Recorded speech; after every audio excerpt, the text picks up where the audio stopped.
Hey guys, today we're going to be uncovering the 10 key habits that might be keeping you stuck and in this financial rut. And more importantly, we're going to be sharing some actionable strategies that we've used to turn things around. So if you're ready to break the cycle and start building a life of financial freedom, this episode is going to be just for you. Let's dive in.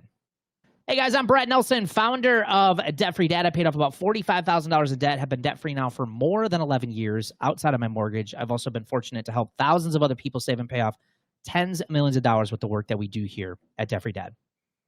And I'm Amber Taylor, and we've saved and paid off over $54,000 in 20 months and have been living debt-free outside of our mortgage since 2018. And I'm Katie Hatfield, and I'm still on my debt journey, and it's been 6 years, but on a single income, I have paid off over $170,000 in that time. And my name is Ryan Nelson, and my wife and I paid off about $160,000 over 8 years while raising 3 kids.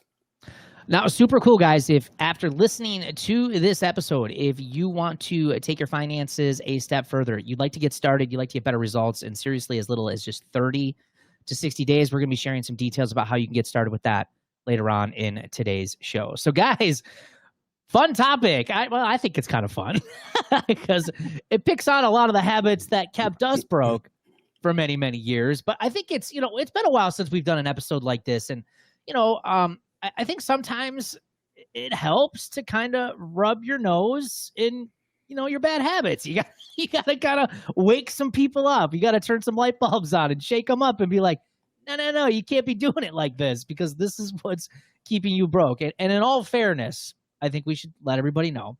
And again, these were the ones that I came up with, so you guys need to add your own. But I all fairness, like, I did all of these that we're about to talk about. So I don't want you guys out there listening to this being like, well, are they just great that they never messed it up? And the reality is I know about these because, well, this is the life I used to live. Well, and I think as we go through these too, I think just because became debt free doesn't mean we're perfect. And there's still probably a couple of these on here that I still struggle with to this day. I'm better at doing them more consistently, but I'm not perfect by any means. And I still go off the rails and do wrong things occasionally. What? No. What? No one's perfect. I think you should share which ones they are. Oh yeah, I will. The first one is, first bad habit that'll keep you stuck, keep you broke, is you follow the crowd. And when we say you follow the crowd, you got to realize the statistics behind personal finance. Now, I know a lot of people know, but maybe a lot of people don't. But the reality is you might be thinking when you're on social media and you're looking at what your friends and family and your coworkers are doing, you might look at it and be like, well, they seem to have it all figured out because they look good. They're doing this. They went on that vacation. They drive nice cars. They have a nice house. They wear nice clothes. Like, man, I mean, they got it figured out. But the reality is nearly 6, sometimes depending on the study, 7 out of 10 households are living paycheck to paycheck right now, which means that the majority of people are 1 or 2 paychecks away from financial disaster. If those paychecks don't hit their bank account, things get scary very, very quickly. So if you're following the crowd, if you're following what everybody else is doing and you're hyper consumer, you're always on the latest and greatest thing and you're trying to keep up with everybody else, the reality is you're keeping up with a lot of broke people. And for me, guys, and you guys could share a little bit about your side on this, but for me, this was kind of a huge wake-up call. That's why I put it first, because I did have this thought or feeling like, well, yeah, I mean, broke people can't have nice houses. Broke people can't drive these nice cars. I mean, they have to be doing well, right? That's not the reality. They probably have a good credit score, though. Oh yeah, for sure.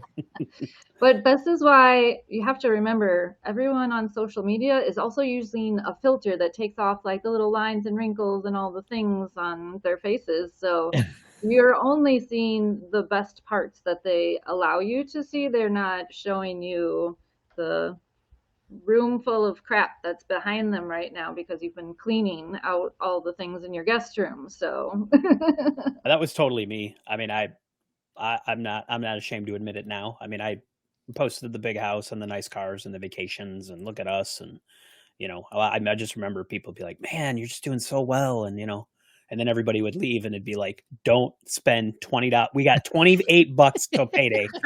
Do not spend anything. And it was just like, There's a book, I was looking at it as you were talking about this one, called Stop Acting Rich. And he kind of even talks about this in there, about just moving into a nicer neighborhood, you know, like a step up in your neighborhood can like completely destroy your finances, because once you kind of become, we're people, right? We're creatures of habit. We become what we surround ourselves with. So if you move up into this fancier house and you really maybe technically can't afford it, suddenly now you're surrounded by all these people who have nice things and nicer things than you. And it's just this psychological thing. And I remember when we lived in a neighborhood like that, it was just like, kind of like what you said, Brad, how do these people do it? And it's just like, well, we're going to do it because they're doing it. And if they can afford it. And the reality is, I would venture to guess 50 to 70% of the people in that neighborhood were doing the same thing we were doing, just charging, like living paycheck to paycheck and hoping nobody finds out their dirty story, you know, that they really can't afford any of it. Yeah, when I would drive over to, my sister lives in one of those neighborhoods, and I had a 7-year-old car. Sometimes it was like, could you just pull that into the garage so it's not like sitting out on the street in front of our house? And it's like, oh my gosh. Yeah. But now I have a new car, so I feel like I can park in the driveway. You've been approved. Mhm. The next one, guys, pretty common. 66, 67%, according to Gallup, not budgeting. That's how many people don't have a budget. 66 to 67% of people don't have a working budget. So again, I think there's a lot of negative feelings around budgeting. You know, budgeting means you're broke, means you're cheapskate, means you don't like to spend money. And the reality is, it's just none of those things. It's really just calculation of the current money you're making, and the expenses that you have. I've also seen people on social media say, like, budgeting is such a limited belief. You need to go out and just make more money if you need a budget. And it's like, well, a budget, it doesn't mean that you don't want to make more money. Like, I want to make more money. I mean, I have a budget for the current money I make, though, but that doesn't mean I have goals to not make more of it. But then when I make more of it, I'm also going to have a budget to also calculate those things out too. But most people live in paycheck to paycheck, myself included. We don't budget, or we do one, but we're just not very consistent with it. And we feel like just putting together the budget is the hardest part, or is really the work. And it's not. It's following it. That's the hard part. That was me. I was always I'll make a budget. Well, you know, and we're going to stick to this. And then it ends up in a drawer. Yeah. And then next month we're going to do it again. And it ends up in a drawer. And we never budgeted. And that's one of our biggest downfalls for sure, for keeping us in debt for so long. Yes, my budget was a very nice, pretty spreadsheet on my computer at home, not at the grocery store where I was spending the money. So, yeah. Like, oh, yeah, I need to actually look at what kind of fund or amount I have budgeted for what I'm about to do. So, yeah. And this is one, so you asked me to be honest. So this is one where I struggle once in a while still from a budget standpoint. I don't really love doing them, especially after we got out of debt. And like you said, so like what you said, that person said, like, oh, you just need to make more money. Yeah, that's really stupid advice, because like you'll be amazed at how much money you can just waste because you know you have it. Yeah. And like, but a budget isn't like limiting. It's just sometimes I get lazy and we don't feel like doing it, or we don't feel like discussing it. And then we'll have like a month or two go by and we'll be like, how much do we spend on going out to eat? Because you're just not paying attention. And so right. Like this is just one that, I mean, we do pretty good at it, but I do have my moments of weakness where I'm just like, I don't really want to follow it this right now, because I know we have it. When you do that though, do you find you go over budget? Because I find I do. Yeah. Oh, yeah. For sure. Yeah. For sure. Yeah. I try to make excuses for it, and usually in the moment I'm feeling pretty good about it until we like later have to deal with it. We're like, that's so stupid. Why do we do that? Yeah. Then you remember you're on a podcast. Yes.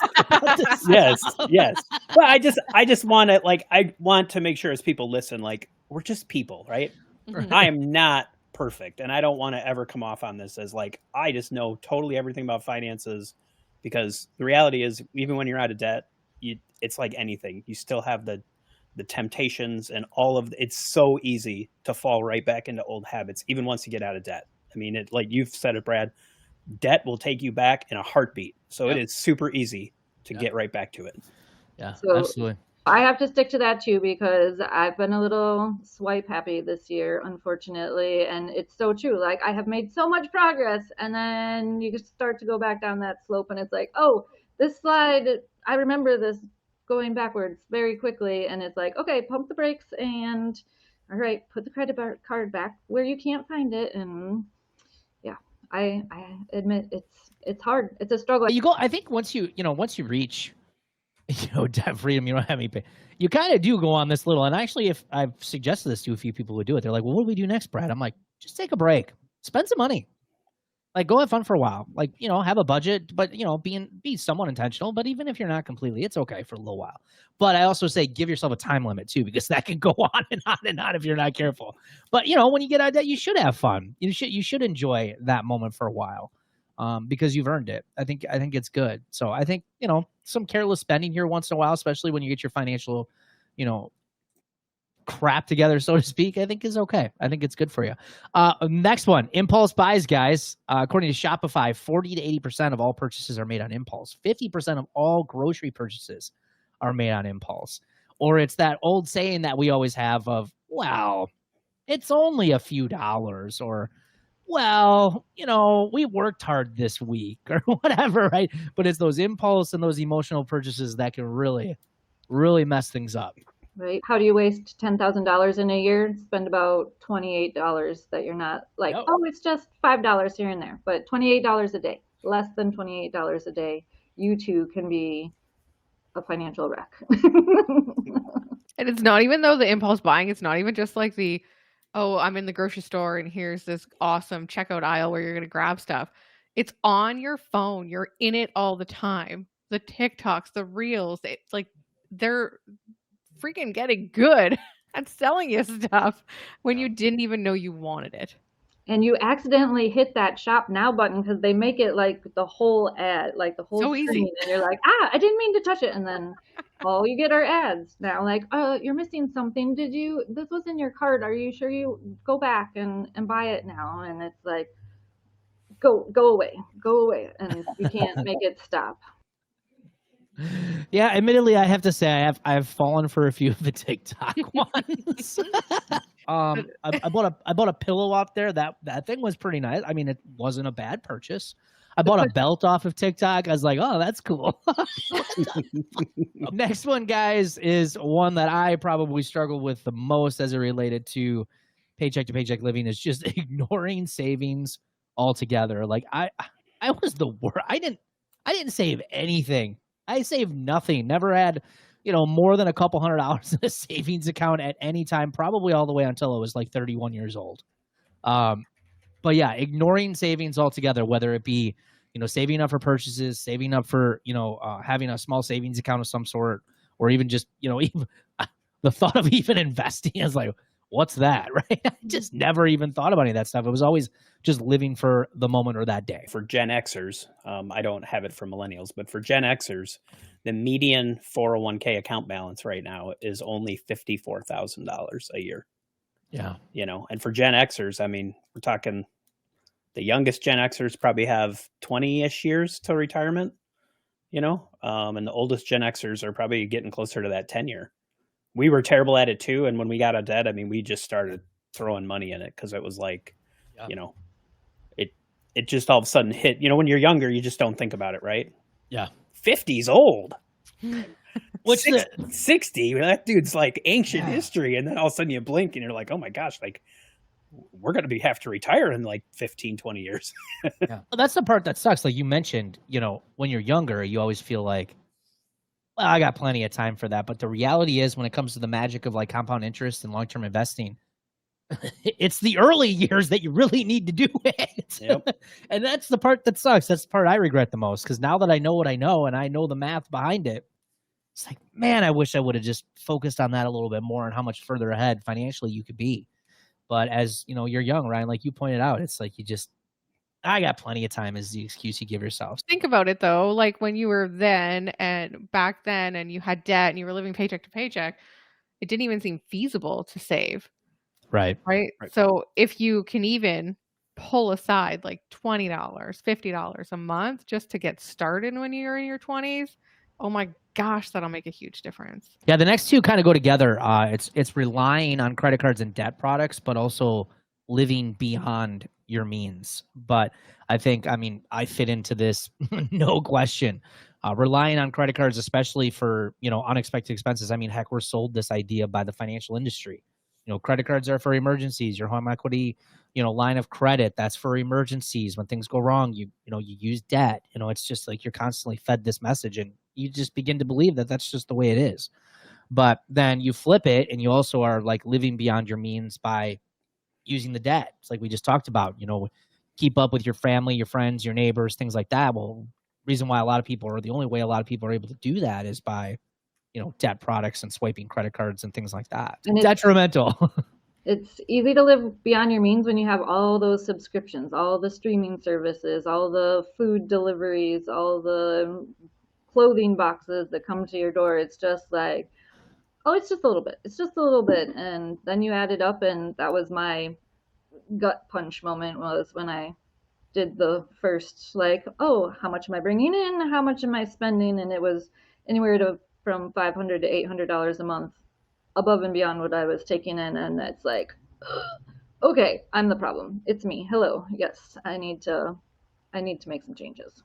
Yeah. But I think too, the relying on the credit cards and debt products, I mean, it kind of goes back to the last one too. It's like I ignored savings, so it forced me to rely on credit cards. Like I never, you know, it's why we teach people about saving for having an emergency fund, and really kind of training yourself to save money. So that way, when something happens, you have the money, rather than, oh, I need new tires. Yeah. Oh, I got to put them on a credit card. Oh, the toilet broke, or I have a plumbing issue, I got to put it on a credit card. Whereas that's, and also the living beyond your means. I mean, this is how we've been trained though, right? This is how the credit industry has trained us. So to a lot of us, and to me, and I remember, and we've talked about this before on the podcast, my mom walking around the house saying, you'll always have a credit card. Yeah. Mm-hmm. We've talked about how kids' toys are set up. I mean, we're just trained this way from the time we were kids until the time we're adults, that credit, having credit, using credit cards, this is just the way you live. Don't wait now, put it on credit and make payments for it. You don't have to wait for anything anymore. And so I think you have to really train yourself to get out of that mindset, and just realize that you've been trained to be the good little consumer that you are. That's how we've been trained. You know, it's okay. I mean, I know little consumer. Yeah, it is. We are. I think a lot of people don't want to act like they're, you know, that you would never pull the wool over my eyes. And meanwhile, we're sitting here swiping and just doing all this stuff because we've been brainwashed into thinking this is how you have to live your life. And I think we're all proof that you don't have to do that. Yeah, because when the first step is get $1,000 in savings, and I'm like, what? How am I going to do that? I've never had a comma in my savings account ever. So it's just like, that was a huge victory. That was a huge win. And then of course, immediately have an emergency and wipe it all out. And then it's like, but I didn't put it on a credit card. This next one, guys, I never even would have considered this, but it's often overlooked, is just neglecting to track your actual spending. And I think a lot of people overlook this. In fact, that's why one of the reasons why one of the first things we tell people to do, it's like, go back and track the last 3 to 6 months. And if you want to be, you know, that overachiever, go back and track the last 12 months. Go back and look and see where your spending's been going, especially if you're one of these individuals who feels like you can't save, you can't get out of debt, you can't make progress. This is eye-opening. And again, I get that there are some situations where people are doing this and they are doing everything they can, but there's also a lot of people who aren't. And if you're feeling like you can't make progress, man, tracking can be so beneficial, not only to getting you back on track, but also number 2 is keeping you motivated long-term, especially as you start making progress. So tracking is huge. This was definitely us. Like, we were not tracking our spending. And now I track like every single dollar. But when we started tracking our spending and we went back 3 to 6 months, holy cow, was that like eye-opening. Like, the amount of money we were spending on eating out, the amount of money we were spending on certain things. We basically gave ourselves a pay raise when we did this. Yeah. Because we were able to cut things out that we were spending crazy on that we never really needed to. Right. And it was just wild to see the difference of doing this. So if anything, try this. Yeah. Well, and again, too, I want to be clear too. The point of tracking is also, and that's good that you guys did cut things out, but I think it allows you to be more intentional with what you do cut out and what you keep. You know, because again, there's this idea that if you want to get out of debt and improve your finances, you have to cut out everything. And in some situations, depending on your situation, you might have to cut out a lot. But for a lot of people that we work with, they don't have to cut out everything. And I think, you know, by tracking, though, it allows you to actually see, okay, these are the things that are really important to me. These are the things I want to keep, but these things aren't really doing anything for me. We just need to stop this careless spending over here. Well, this next one, guys, goes kind of hand in hand with the impulsive spending. And I think this is why a lot of people struggle with emotional and impulsive spending, but they lack good short-term and long-term goals. They actually lack that long-term purpose of why they need to, what would you say, behave when it comes to managing their finances, right? Because I think for a lot of people who are living paycheck to paycheck, they probably have given up on, you know what, I mean, even the younger generation right now with housing prices the way that they are, you know, people have given up like, well, it's never going to be a possibility to me. So why even bother having some of those short-term and long-term goals? But by having a lack of those, you set yourself up to be emotionally ambushed on a regular basis by these marketing messages and by what society is doing with their money. And you get brought into spending on things that really at the end of the day, you probably wouldn't spend on anyways, but because you lack those short-term and long-term goals, it's that emotion that's really driving a lot of the decisions. And by establishing these goals that you believe in, it allows you to focus. It forces you to focus on like, no, I'm going to say no to those things because these are the things that I really want over here.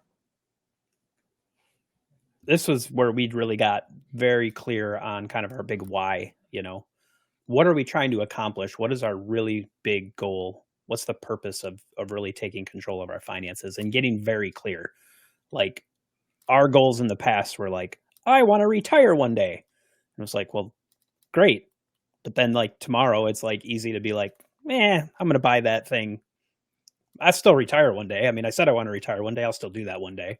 But when you start getting very clear, like I want to retire at this age with this much money, then it becomes easier to start saying, this thing I want to buy, how does that impact what I'm trying to accomplish? Maybe it's, I don't want to work in this job anymore. Maybe it's, you know, I don't want my spouse to have to work. You know, it could be some very big things that you can make a very clear connection that if we spend this money to go on vacation or we spend this much money on this new car, it's going to impact our timeline to achieve this big thing we want to achieve. And so I think when we talk about goals, I think getting very clear and specific with what you're trying to accomplish is a huge game changer.